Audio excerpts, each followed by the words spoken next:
If you're under 18 and you throw in the high 70s and you don't see the light at the end of the tunnel, this video is for you. I know what it's like to be stuck, to be overlooked and doubted and, made fun of by your teammates and peers because, you throw slow. Like, it sucks. It really does. And I'll give you 3 reasons why, at least in my experiences, why I was stuck and why you are probably stuck as well. Number 1, and the first thing that a lot of you guys need to do is to learn how to detach yourself from the result. Now, detaching yourself from the result, it's one of those things. It's definitely easier said than done, especially as like a young pitcher that definitely is on fire, I'm sure, to get better, to throw harder, because all you want is to throw harder, and that's kind of like all you're working towards is, oh, I want to throw 90 one day, or like 95, or whatever the velocity is. Just detaching yourself from that is, instead of looking at it like, oh, I need to do this, I need to hit this, and if I don't, like, oh, I'm a failure, like, oh, like I'm nothing. No, you need to look at it like, okay, like every single day, like I'm working, I'm in the gym, not because I'm trying to hit like X velocity, but because I'm trying to be a better pitcher, right? I want to do this as things to be a better pitcher and to get better, and in turn that will result in better gain. Like you will get gains from that. I know, like I've seen it for myself, and I know that a lot of you guys will get that too. But just taking away like the urgency and because you can't control the outcome. Like the outcome is not in your control. You can work as hard as you can, as hard as you want, and you might gain like 1 mile an hour, you might gain like 10 miles an hour. Like you just don't know.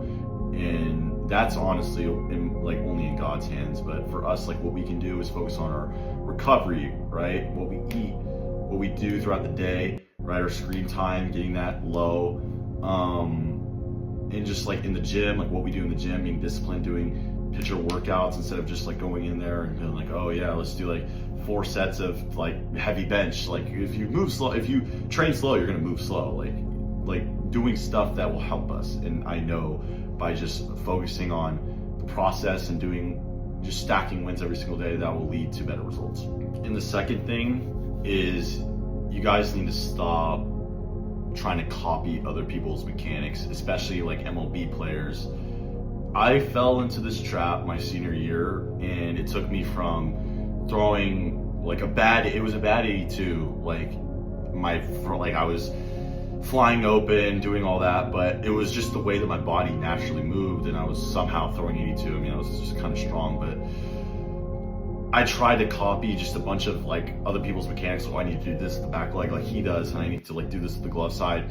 And by the end of the season, or like mid-season even, I was like 77, 76. Dude, it was so bad. Like I went down even lower than where I was before with the bad mechanics that I had. So that was a thing that I didn't really realize, because I was like, oh wait, but my mechanics look good, and I'm like at least better than it was, and I'm throwing slower. It didn't make sense.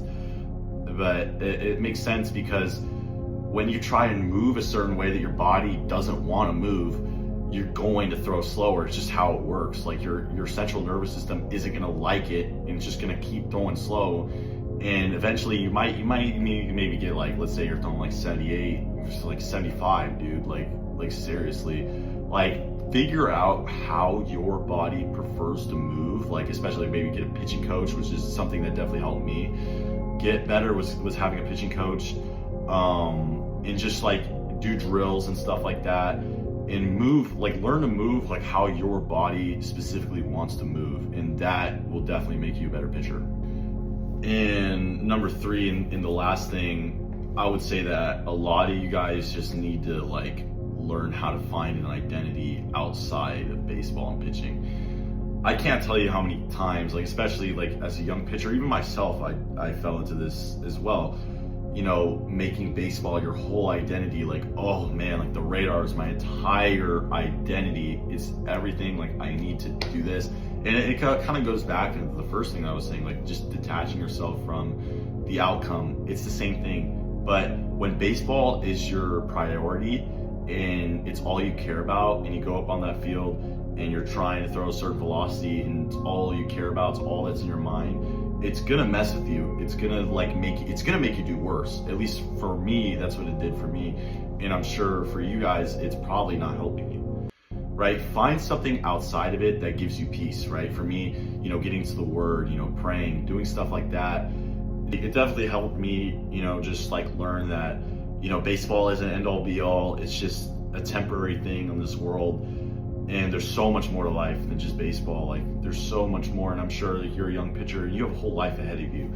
And baseball is just such like a small chapter of your life. And I'm sure some of you guys definitely could make it. And some of you guys, maybe it's just not meant to be.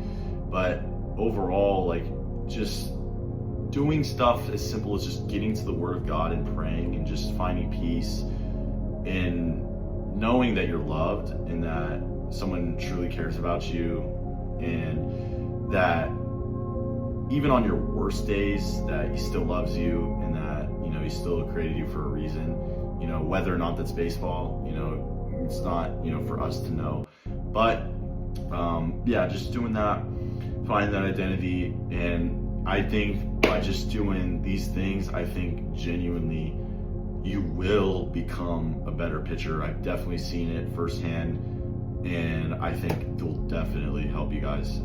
Yeah.